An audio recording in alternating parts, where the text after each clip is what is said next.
मैं आपसे निवेदन करती हूँ, आप थोड़े हल्के हो जाइए। धनुष भगवान ने कहा कितने हल्के हो जाए? 5 किलो का चलेगा? जानकी मैया ने कहा नहीं प्रभु, इससे भी कम। कहा 2 किलो, वो भी नहीं चलेगा। फिर 1, नहीं प्रभु वो भी नहीं चलेगा। आधा किलो, वो भी नहीं। फिर 100 ग्राम चलेगा क्या? कहा इतना भी नहीं चलेगा। धनुष भगवान ने कहा फिर धनुष क्या तोड़ेंगे जब 100 ग्राम भी नहीं उठा सकते? किशोरी मैया ने कहा प्रभु मैं इनको अच्छे से जानती हूँ।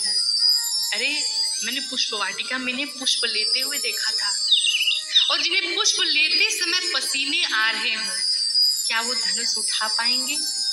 जो एक पुष्प नहीं ले पा रहा है वो क्या धनुष को उठा पाएगा? धनुष भगवान ने कहा अच्छा ये बताओ मैं अपना भार क्या करूं, कहां ले जाऊं? किशोरी मैया ने कहा प्रभु यहाँ पर जितने कपटी राजा बैठे हुए हैं, आप अपना भार सब उनके सर पे डाल दीजिए और हल्के हो जाइए। धनुष भगवान ने अपना सारा भार उन कपटी राजाओं पर, दुष्ट राक्षसों पर डाल दिया।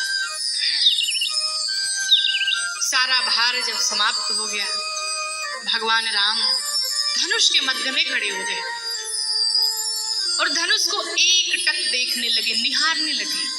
उसी समय लक्ष्मण जी फिर से खड़े हो गए और खड़े होकर के लगे धरती को दबाने। अब जितने राजा उपस्थित थे उस सभा में, उन राजाओं ने सोचा एक बार उठा तो इतनी गर्जना किया, अब दूसरी बार उठेगा तो ये क्या करेगा?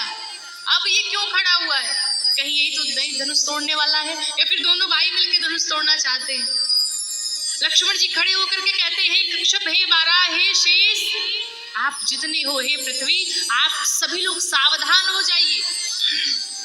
क्यों? क्योंकि मेरे प्रभु अब धनुष को तोड़ना चाहते हैं, और कहीं ऐसा ना हो कि मेरे नाथ धनुष को तोड़े और ये पृथ्वी ही बाहर आ जाए, ऊपर आ जाए। इसलिए सब लोग इसे थाम के बैठे रहो, सावधान हो जाओ।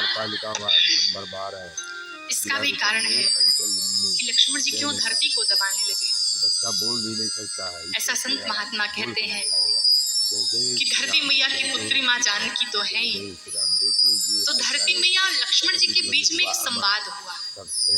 धरती मैया लक्ष्मण जी से कहती है लक्ष्मण जी आप चिंता मत करिए, मैं जानकी की माँ हूँ, और माँ जिससे चाहेगी उसी से उसकी बिटिया का विवाह होगा।